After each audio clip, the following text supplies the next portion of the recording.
Assalamualaikum warahmatullahi wabarakatuh. Halo teman-teman sahabat Dalan Muda, selamat datang di Sudut Makna Ruang Ngobrol Santai Tempat Logika dan Iman Bertemu. Saya Yuliana, dan hari ini kita akan membahas sesuatu yang sangat dekat dengan kehidupan mahasiswa. Nah, pernah nggak sih kamu sudah belajar keras tapi nilai ujian tetap mengecewakan? Atau proposal skripsi yang disusun berbulan-bulan tiba-tiba ditolak mentah-mentah? Saat itu banyak dari kita bertanya-tanya, apakah ini sudah takdir buruk saya? Nah, untuk membantu kita memahami sisi teologis dan maknanya dalam kehidupan nyata, sudah hadir bersama kita Kak Fatimah, narasumber untuk kajian mahasiswa siang hari ini. Assalamualaikum Kak Fatimah. Waalaikumsalam warahmatullahi wabarakatuh, Kak Yuli. Terima kasih ya Kak Yuli, senang banget bisa hadir di sudut makna kali ini bersama teman-teman dari Dahlan Muda. Tema kali ini emang deket banget nih dengan mahasiswa, tentang gimana menyikapi ujian, kegagalan, dan takdir dengan cara yang benar secara iman dan logika. Oke, Kak Fatim, banyak nih mahasiswa yang masih bingung membedakan antara qada dan qadar. Bisa dijelaskan secara sederhana perbedaan keduanya dan kenapa hal ini penting untuk kita pahami? Oke, jadi secara sederhana nih, qada adalah ketetapan Allah yang sudah tercatat di Lauhul Mahfuz sebelum alam ini diciptakan. Jadi itu ibarat qada itu kayak blueprint dari kehidupan kita nih teman-teman. Nah, sedangkan qadar adalah realisasi dari ketetapan itu dalam kehidupan nyata. Contohnya nih, misal Allah telah menetapkan kapan seseorang lahir dan meninggal, itu namanya qada. Ketika peristiwa itu benar-benar terjadi, itu namanya qadar.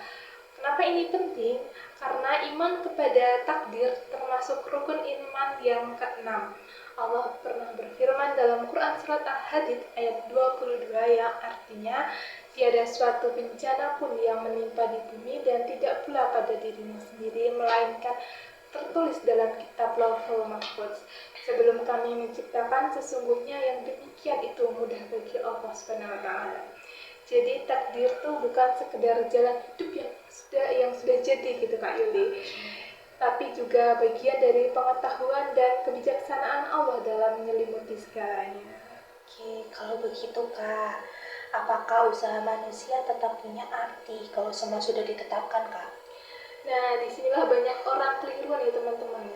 Jadi itu usaha manusia bukan menentang takdir ya, tapi bagian dari takdir itu sendiri Kak Yuli. Rasulullah Shallallahu Alaihi Wasallam pernah bersabda, ikatlah unta terlebih dahulu, kemudian bertawakallah. Hadis riwayat Tirmizi. Jadi itu artinya kita tetap harus berusaha, setelah itu barulah kita berserah diri. Ikhtiar dan tawakal bukan dua hal yang terpisah nih Kak Yuli. Keduanya itu saling melengkapi dalam satu kerangka iman. Oke. Oh iya Kak, banyak nih mahasiswa yang masih merasa kecewa dengan takdir Kak.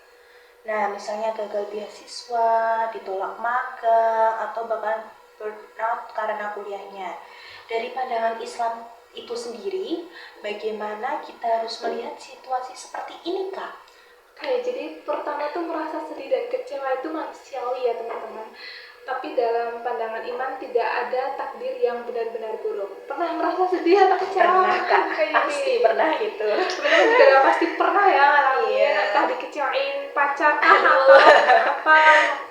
Jadi Rasulullah SAW pernah bersabda, tidaklah seorang muslim tertimpa kelelahan, kesedihan atau kesusahan kecuali dengan itu Allah menghapus dosanya. Hadis riwayat Bukhari dan Muslim. Nah, jadi kegagalan akademik, penolakan magang, atau masalah pribadi teman-teman tuh bisa jadi cara Allah mendidik kita. Bukan untuk menghukum ya, tapi Allah tuh ingin melatih kesabaran, membersihkan hati, dan menyiapkan sesuatu yang lebih baik nih buat kita, Hayuli. Iya.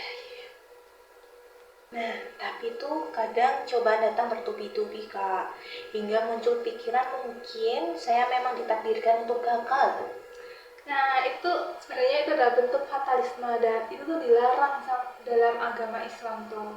Jadi tuh Allah berfirman dalam Quran surat Al-Ra'd ayat 11 yang artinya sesungguhnya Allah tidak akan mengubah keadaan suatu kaum hingga mereka mengubah keadaan diri mereka sendiri.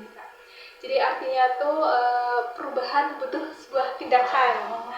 Kalau kita berhenti berusaha karena merasa sudah ditakdirkan gagal nih misal, berarti kita sendiri yang menutup jalan perubahan tersebut. Jadi itu tugas kita nih sekarang teman-teman, bukan untuk menebak hasil, tapi terus untuk memperbaiki prosesnya. Oke. Oke Kak. Misal ya Kak, katakanlah kita sudah berusaha sekuat tenaga, tapi hasilnya tetap tidak sesuai harapan. Nah, apa makna tawakal dalam situasi itu Kak, kalau boleh tahu? Nah, jadi itu tawakal bukan berarti menyerah ya teman-teman. Tawakal itu berarti menyerahkan hasil setelah usaha yang maksimal. Allah berfirman dalam Quran surat Al-Imran ayat 159 yang artinya apabila kamu telah membulatkan tekad maka bertawakallah kepada Allah. Jadi tekad dan usaha dulu baru tawakal kayak. Nah kalau misalnya ya hasilnya belum sesuai bukan berarti gagal ya teman-teman, tapi bisa jadi Allah sedang mendidik hati agar lebih kuat dan matang sebelum memberikan hasil yang terbaiknya. Misal nih contoh ya, ini sedikit pengalaman pribadi saya nih. Apa itu Kak, kalau boleh tahu? Jadi saya tuh kan harus daftar KKN nih, dan teman-teman angkatan saya tuh udah pada daftar, sedangkan saya tuh nggak bisa daftar karena SKS-nya belum mencukupi nih Kak Yuli. Awalnya kecewa ya, pasti itu Kak. Nah, tapi tuh pas jalan di semester ini tuh kayak Allah tuh malah menggantinya dengan sesuatu yang lebih menurut saya. Alhamdulillahnya yang pertama tuh saya keterima di ASA LED, kemudian saya juga menjadi Google Student Ambassador, dan masih banyak beberapa kegiatan yang saya ikuti. Dan jadi di semester itu saya ngerasa kayak jadwal saya tuh emang udah benar-benar padat. Saya tuh mikirnya kalau kemarin saya beneran ambil KKN nih kayaknya bakalan keteteran banget semua tugas-tugas saya. Jadi Allah tuh sebenarnya tuh bukan memberikan kegagalan, tapi melainkan menggantinya dengan sesuatu yang lebih baik yang kita sendiri tidak tahu apa itu. Jadi kita kuncinya harus husnuzon ya teman-teman semuanya. Betul Kak Yuli. Nah, husnuzon itu membuat hati tenang di tengah kegagalan. Mungkin hari ini kita ditolak nih, tapi bisa jadi Allah sedang membuka pintu lain yang lebih sesuai dengan kebutuhan kita, bukan keinginan kita.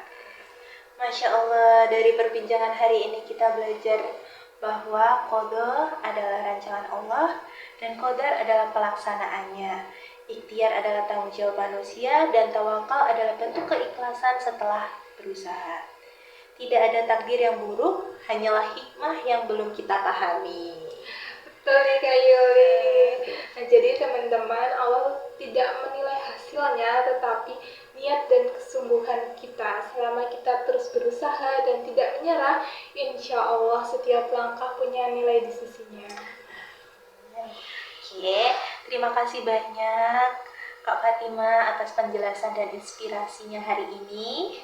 Semoga teman-teman dalam muda bisa mengambil hikmah dan dari setiap takdir buruk yang ternyata hanyalah bentuk kasih sayang Allah dalam wujud yang berbeda. Saya Yuliana Putri, pamit dari Sudut Makna. Sampai jumpa di episode berikutnya. Wassalamualaikum warahmatullahi wabarakatuh.